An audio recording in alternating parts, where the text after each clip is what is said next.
What is up, people? I'm Mike Rispoli, and welcome back to the Literally Nothing But Everything podcast, where the goal is to talk about some things going on in my life, as well as trying to make sense of the things that are going on in the world around us. And given all of the craziness that is going on around us, how are all of you guys doing? Because quite frankly, I really don't understand why you guys would want to listen to me, considering the fact that I have no fucking clue what I'm doing in general. Hell, this podcast should be a clear indication of that. Let's all be real here. I never had like a true structure. I mean, I had an idea of what each episode was gonna be like, just given my notes or whatever that I had, but I never actually like came up with like an organized way of doing this. And in my last episode, I was like, hey, we're all in this together. So any new listeners coming into this thing, I could really use any help because I'm just a podcaster literally trying to also figure out how to fucking podcast here. And right now, one of my biggest battles is figuring out how I'm going to do an intro, because last week I mentioned how my friends told me that when I said, hey, it sounded like when a chick texts you for the first time, it goes, hey, with those 3 Y's at the end of it. And now I feel like this time around, I'm just like, I fucking sound like a news anchor. So I'm going to keep working on a new intro every episode until I find something that lands. And with that said, let's go ahead and just get this bitch started, shall we? Because that's as good as I'm going to get it for right now. But to start things off, I figure it'd be a good way for me to kind of actually introduce maybe what it is I'm going to be talking about every episode. Because I don't know if you may have noticed or not, but there's no structure to this thing. So at least if I introduce the topics of what I'm going to be talking about, at least you'll know what to expect each week. I don't know. Like I said, I'm still trying to figure out this whole thing. I'm 19 episodes in, and now all of a sudden I'm having all these ideas on how to make this thing better. So you would have thought that I would have come into this thing with a fucking plan. But no, welcome to the mind of Mike Rispoli, where I just go into everything and treat it like it's a board game, and I just figure it out as I go along. Don't tell my boss. And quite honestly, that's how I treat life in general too. Like, I just go into it and just hope at some point it all just makes sense and I can figure it out. And I gotta believe that I'm not the only one who has no fucking idea what they're doing in this thing that we all call life. So, in the spirit of trying to keep this thing structured, unlike what my life is, starting this episode, I'll actually introduce the topics that I'm going to talk about. So for this episode, all I'm going to do is I'm going to talk about some personal things that happened to me over the weekend and last week, which really wasn't much because I'm a very boring person. And then we'll go into some like current events and news items that I saw towards the end of this thing.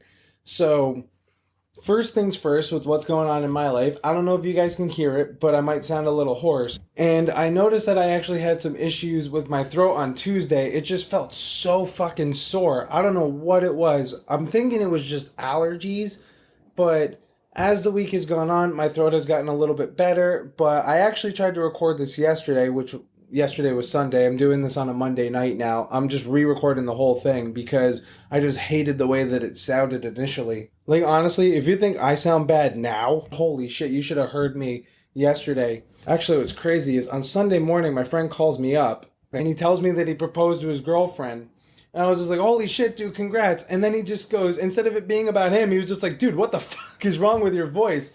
And I'm just like, I don't know, man. I've been like kind of battling something all week. So I think it's just allergies. But also, I don't think working the bar over the weekend helped my case either. Because Friday night I was bouncing. I had to fucking yell at some dumbass kid because he showed me a Rhode Island license. And he was the same kid from 2 weeks ago that showed me the same Rhode Island license. And I'm like, dude, the definition of insanity is doing the same thing twice and expecting a different result. Oh my God. And then Saturday I'm working behind the bar. And this dumbass kid, he orders like 4 drinks. And then he wants to close out his tab. And then he just goes, and then I want to reopen it. I'm like, why would you close out a tab when you're just going to reopen it again and you're just going to keep tacking on the same charges? Like, just keep it the fuck open. How stupid can you be? Like, your bill's not going to magically go down because you closed it out once. Like, that's so stupid.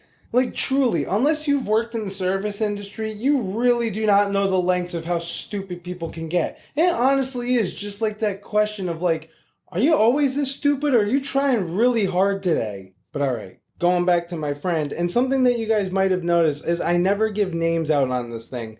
Unless my friends give me permission to use their name, or I have on a guest, then I'll continue to use their name if they come up in a later story, because at that point, if they're comfortable enough to come on this thing, I don't think they would care if I continued to use their name on here.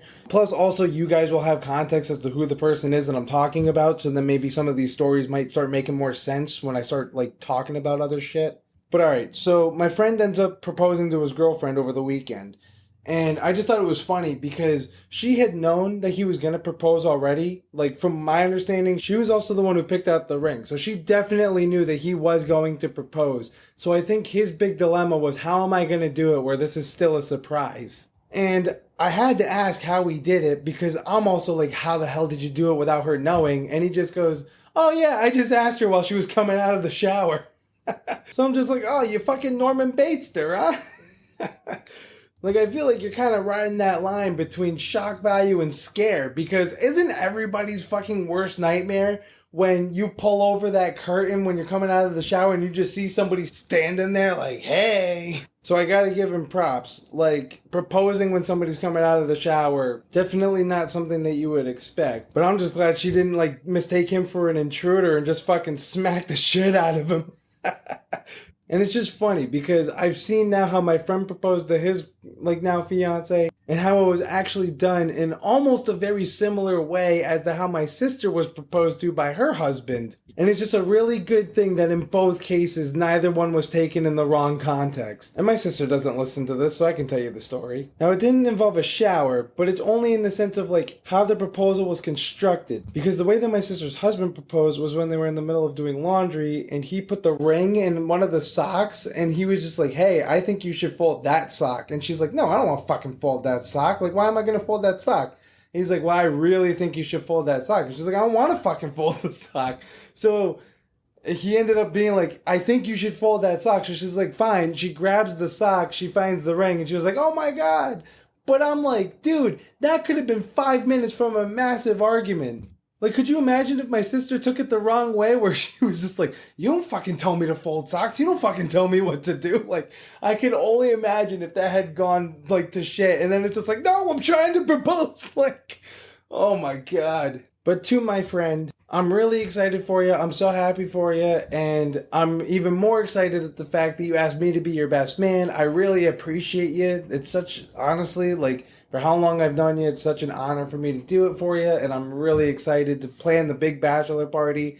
You know I'm going to do you right. But for somebody who is, honest to God, one of probably the worst husbands in the world, let's use this as a segue to jump into what's going on with Donald Trump. I feel like we can use this as a good segue into this section here. And here's my plan with this. It is not to showcase my hand in politics whatsoever. I'm not out here just trying to spread my own biases. I'm just going to look at this on a straight face value aspect and base it off of what I know. If you guys want to write in and maybe fill in some of the gaps as to what I might be missing, then I'm very open to that, and I'm more than willing to have a discussion. But here is what I've been able to deduce based on the facts that I have seen. So for anybody who's not familiar, I'm going to give a little bit of a rundown on this. So essentially, Trump was just charged with falsifying his business records. And from what I know, all of this just comes from the hush money payments that he was making to Stormy Daniels, so that way it wouldn't come out that he was fucking a porn star while he was also campaigning, so that way it wouldn't, make his image look bad, even though, honestly, I don't really know if there's anything that he could have done to make his image look any worse. But here we are. So what they're saying is he was using those hush money payments to use as a form of illegal contribution to Trump's campaigns as a way to try and make sure that all of these stories would not come out about him. And all of this is all for $130,000 apparently. Honestly, if it was over some vast amount, $1 million, then I could see why they're going to go after him. But it's for $130,000. So for something like this, I feel like that's kind of peanuts, and this is kind of trivial to even be going after him for, but that's besides the point. So here are my main issues with this whole case. So misclassifying hush money payments as illegal expenses is just classified as a misdemeanor with a statute of limitations amounting for 2 years. So not to mansplain, and I'm not trying to make it sound like I know more than you. Hell, everybody knows that I'm a fucking moron myself. I'm just trying to cover all of my bases so everybody can be on the same page with what I'm trying to talk about, okay? So a statute of limitations is defined as the amount of time that a legal proceeding can be initiated. So there are different statute of limitations for different offenses, but once this time is surpassed, you can't bring it up in court since it's deemed as being no longer valid. And there are a few reasons as to why there is a statute of limitations put in place. Some of those reasons being because it ensures legal fairness, it's also due to the timeliness of filing claims, and it's also because of the preservation of evidence and preventing indefinite threats of litigation. And I mean, these are legit definitions that can just be easily Googled. But based on all of this, since they're claiming that these misdemeanor charges initially were started in 2017, I don't know if the statute of limitations starts after a grace period of a year. So at the very least, it would have had to have been at least 2019 or 2020 to bring out the misdemeanor charge of the hush money payments. But the reason as to why this misdemeanor charge reached the point of a felony is because it was labeled as a Class E felony, which is a nonviolent felony. But part of what goes into an E-class felony is the definition that, falsifying the records had to have had an intent to commit another crime. But the problem is, I didn't hear anything about what the additional crime that Trump was being charged with could have been. So, did I just totally miss something? So in summary, here's what I got. So, the payments that Trump falsified were made to conceal violations of campaign finance law, and that these payments were illegal contributions to Trump's campaign by not allowing the negative stories to come out. But, I'm sure that that's really no different than fucking signing an NDA. Considering the fact that he's married to Melania and he's also got a kid in high school now. I don't know how old Barron was at this time, but I do know that now he's either in high school or just graduating high school. So the fact that you're going to say that it was due to Trump's campaign and that's the reason why he's, making all these misdemeanors and falsifying his documents. Honestly, in retrospect, coming from a face value aspect, he probably just didn't want it coming out in general due to his own personal reasons. Now, Trump is a dick, and we all know that he's not the greatest husband in the world. We can all make that association just based on stuff. But it might not necessarily have just been due to the fact that he was campaigning. He probably just didn't really want to ruin his own personal life, even though, it kind of goes along to say with what I said about Giselle and Brady's roast, where it's you fuck around and you find out. You cheated, now you gotta fucking deal with the consequences. Everybody already thinks you're a scumbag. So what, you didn't want people to now know that you're a scumbag because you cheated on your wife? Give me a fucking break here, pal. And I'm sorry, but if anything, we should really feel bad for Stormy Daniels here. Because she was ultimately also the one who consented to having sex with him. So she was the one who willingly had to say, yeah, let me see that teeny weeny Trumpy peeny. But one thing is for sure that we can say about both Biden and Trump is that their pullout games are both strong. Trump with Stormy and Biden with Afghanistan. But unfortunately, they both led to disaster, so I don't really know how good either one's game truly is. But alright, I'm sorry, all jokes aside here. But to me, honestly, this really sounds no different than having, Stormy Daniels signing an NDA, and the Democrats are just coming after him, and they're just saying, oh, well, he's using that money to then, use it towards his campaign funds. And I'm sorry, I don't think that if people found out that Trump was cheating on his wife, that he would have needed to really even hide the money anyway or hide the allegations anyways, because look at what happened with the Billy Bush tapes where he was just oh, I grabbed him by the pussy and nobody cares. People who are going to vote for Trump are already going to vote for Trump. It really is not going to do anything totally damaging to his reputation because people who know Trump and they don't necessarily care. It is amazing to me how Trump supporters are just totally able to disassociate the personality from the politician. It's really kind of amazing. And it's really no different than what people did with Bill Clinton back in the 90s. Everybody knew that guy was a fucking horn dog and he was fucking anything that moved. Or even JFK back in the 60s. You disassociate the person from the politician because as long as they're doing the things that you voted them in for and that they're doing the things that they promised that they would do, what do you care really what they do in their personal life? Yes, I understand that there is a standard to uphold in how we want our politicians to look. Remember when Obama got caught smoking a cigarette and everybody went fucking crazy over that because it just totally went against how we view our politicians in our mind. They're supposed to be very clean cut and they're supposed to have all their shit together. Well, it's dude, no offense. If I'm the fucking president of the United States, that's a stressful job. I'm definitely going to be sneaking a cigarette or two. Give me a break here. But in essence, it truly does not matter what the politician does in their personal life, because as long as they're doing what it is that you want them to do while they're in office, like as long as your wallet's fat and you got a job, that's ultimately what matters when somebody's stepping into that voter's box. Like that's what they're gonna vote for. Okay, so even besides the fact of the misdemeanor charge having a statute of limitations of 2 years, and I feel like that was kind of BS as to why he was getting convicted for that, the Class E felony statute of limitations is 5 years. So if this came out in 2017, even then, that also is past the statute of limitations. Like, I can't do math for shit, but I got 5 fingers. So from 2017, they had 2018, 2019, 2020, 2021, and 2022. Last I checked, we're in 2024. They brought this case up in 2023. So that was also past the statute of limitations. So how did they get by this? How is this able to get brought up in court anyways?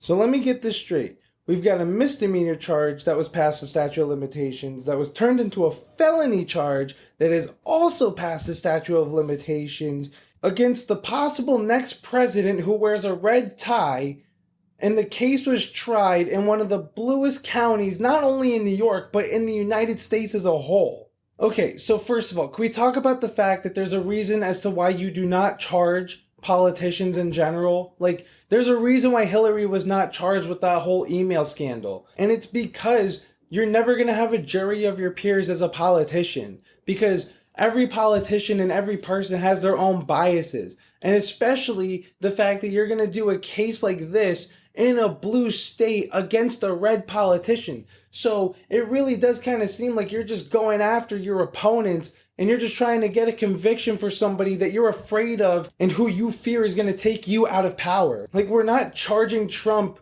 with fucking drone strikes or anything of like craziness. You're charging him for $130,000 payment to a fucking porn star. Like, are you kidding me? That's what you're trying to get him on? And I'm sorry, but somebody's going to have to write in and let me know, because I kept finding different information as to what the rules of the jury was.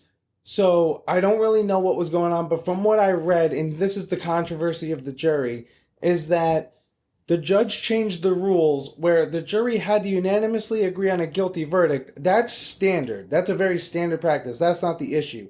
The issue is that the judge also said that they did not have to unanimously agree on what the crime was. So that's where the problem is. So you're going to all say that he's guilty, but you're all not going to agree on what he's guilty of doing.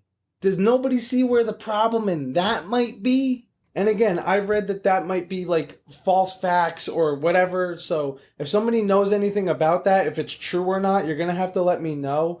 But if that is the case, if you don't think that this is going to go to a mistrial, you're absolutely insane. Like, I got to be honest. All of this just screams at the fact that politicians are trying to use the justice system just to go after their opponents. And that's actually terrifying because, honestly, how is that any different than the dictators of past and present who we all condemn for being such evil people because they would jail and kill their enemies? Like, how is that really any different than what's going on with Trump right now? Like, in honest to God, the blue ties just remind me of these stupid college kids who just come into the bar just thinking they can continuously hand me a fake ID and expect the same result that they're going to be able to get in. They're really no different in the sense because they just keep trying to go after Trump using the legal system, but Trump just uses it to his advantage. All he has to do, because it keeps failing. The fact that it keeps failing, all he has to do is just say, hey, look, they just keep coming after me because they're afraid of me and they're attacking me just to get back at all of you. Like, Trump is just doing a masterclass at letting the enemy constantly shoot itself in the fucking foot. And the more that you try to throw at this guy, the more he's just going to continuously gain support. I mean, after this verdict, Trump had 2 donation websites fucking crash with the amount of people flooding to it. The amount of people who are in such support of this man just because of all the blue ties who are just going after him. Just because you're afraid of him and you don't want him in power. Like, That is the narrative that Trump is portraying. And the more shit that you just keep throwing at him, the more ammunition he's just going to use for his base. And it just seems incredibly hypocritical to me because people want to celebrate the trial of Trump's convictions, but nobody wants to fucking talk about the fact that everybody in Epstein's black book is still walking around without a care in the world, without any sort of punishment being initiated on them. And I already mentioned Clinton being a total horn dog. But how many times did Epstein visit the Clinton White House? I think it was reported that there were 17 visitations by him. So why isn't Bill on the stand about the whole sex trafficking thing and maybe fucking around with minors? Like, you don't think that's a little illegal? And also, with Trump's second impeachment about withholding classified documents or having classified documents at his house, whatever the fuck it was, didn't Robert Hearst also come out against Biden and he said that he'd also committed felonies, but since he was quote unquote an elderly man with a poor memory, he wouldn't be able to get a conviction in front of a jury? So okay, it's not okay when your enemy does something and that's an impeachable offense. But when a member of your own party does it, it's totally fine and you're just labeled as a feeble old man and you're just really sorry about it. Like, can we just see what this is for what it is and the hypocrisy of all of it and how dangerous this can all be? Because here's my question. If they're willing to go after Trump for something so menial just because they don't agree with him, when will they stop? Will they start coming after civilians based on what their viewpoints are and because they're fearful of what they believe in? Like, that's kind of a scary thought. But you know what's not scary is the other piece of news that I found, because I need to fucking move off of this. I feel like I've already beaten this to like a pulp at this point. But what I saw, and this is actually sports news, so I'm sorry if you're not a fan of sports, but I feel like I got to talk about it just because I feel like it is relevant, just given the current climate of what's going on racially in America at this point. But the MLB has come out and stated that Negro League stats will officially enter the MLB record books. And honestly, it's about fucking time. I don't understand why this wasn't initially done, considering players in the Negro Leagues are actually considered MLB Hall of Fame players. So I don't understand why their stats wouldn't have fucking counted from the start either. But also, before I really kind of get into this, nobody come and yell at me and like scream at me because I'm saying the word Negro as a white guy when it's literally called the Negro Leagues. Like, that is what the organization was called. These players were not allowed to join the MLB because the MLB was a whites-only club. So if a black dude wanted to play baseball, he had to join the Negro Leagues. It's not like he really had a choice in the matter. But it is kind of interesting because now that the stats are being included, like Jackie Robinson has an additional 49 hits when he was on the Kansas City Monarchs. So he's got an additional 49 hits from when he was also playing on the Dodgers. That ups his rankings. Satchel Paige now has a change from 28 career wins to 125 career wins. That's a massive fucking jump. Even Willie Mays. Willie Mays started his career, I think he started the first year of his career in the Negro Leagues before he went into the actual MLB. So he had an additional 10 hits in the Negro Leagues. So that's upping up his stats. So it's all very interesting stuff. At least if you're a baseball fan. Like, somebody like Josh Gibson, since his stats is now being considered in the MLB books, that means that his career batting average of 372 actually beats out Ty Cobb's, and Ty Cobb had a 366 batting average. So that leaderboard now has changed. Ty Cobb was always the number one spot when it came to batting average, and now we got somebody who's above him. So it really kind of makes things interesting when you're putting it in new perspectives as to, hey, who's now on top of the leaderboards and what's the new threshold for players? Plus, you gotta realize, in 1900 to 1920, that was considered the dead ball era. And Babe Ruth, I think, came in around like 1914. I think he played from like 1914, 1935. Somebody's gonna have to fact check me on that. So Babe Ruth comes in and he essentially saves the dead ball era, right? Like, nobody's hitting any home runs because the balls are getting worn and the pitches that guys were throwing were really hard. I mean, they used to fucking rub tobacco on the ball to make it black so then you couldn't fucking see the pitch. So that obviously affected a lot of batters' hitting averages and all this stuff. But what you need to understand is the Negro Leagues essentially always played in a dead ball era. Their equipment was not as good. And if you look into it, the Negro Leagues weren't about power baseball. They weren't about getting a shit ton of strikeouts, and they weren't about getting a bunch of home runs hit. It was all about finesse and in-ballpark play. Like, it was about getting singles, doubles. Like, that's why Josh Gibson, he's got a 372 career batting average, but he's only got like 125 home runs. Granted, it also doesn't help that he was a catcher. Catchers don't really hit a lot of home runs. That's just like a general thing for some reason. Like, throughout history, catchers do not have a lot of home runs hit. Plus, you got to keep in mind, Negro League ballparks were also much bigger than their white counterparts. So the game was also a little bit harder. And it really wasn't until Jackie Robinson broke the color barrier where Negro League style play started getting integrated in with the MLB, because it was more about base running. I mean, if you look at Jackie Robinson's base running stats in 1947, I think he had 29 stolen bases, and I think the guy like below him, like the next guy, only had like 14, which is kind of amazing. And everybody likes to say that Babe Ruth was like the greatest baseball player of all time. And yes, while Ruth's home runs amount was never surpassed by any Negro League players, I just wonder if Negro League players were integrated in the MLB prior to Jackie Robinson. I mean, you had a guy like Satchel Paige. He played from like 1927 to 1953. I mean, I know he signed one last contract in 1965 with Kansas City, but it was a one-day contract. So 1953 really was his last year. Because between 53 and 65, I think he just did a lot of like AA, AAA ball. But he was throwing 105 miles an hour. The only other guy who was throwing that, at least that I know of in the MLB, was Bob Fuller, and it was reported that he threw 98 miles an hour. So if you only got really one guy who was throwing that same kind of speed, because I think in that era, the average fastball was around 74 miles an hour. I saw stuff between 65 and 85. You got to keep in mind, Babe Ruth wasn't just like the fat guy that everybody portrays him as. He was 6'2", 215.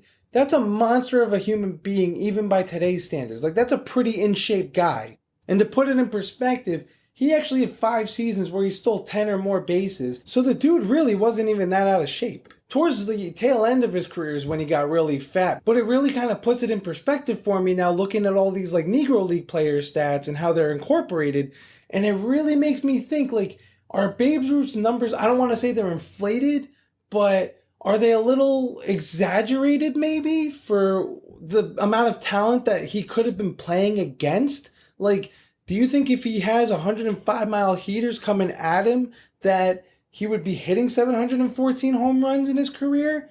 Like, Satchel Paige also did something called the hesitation pitch, and the only guy that I can think of now that does something remotely close is Nestor Cortez on the Yankees, where he just like doesn't throw the ball right away, and it's all due to like fucking with somebody's timing.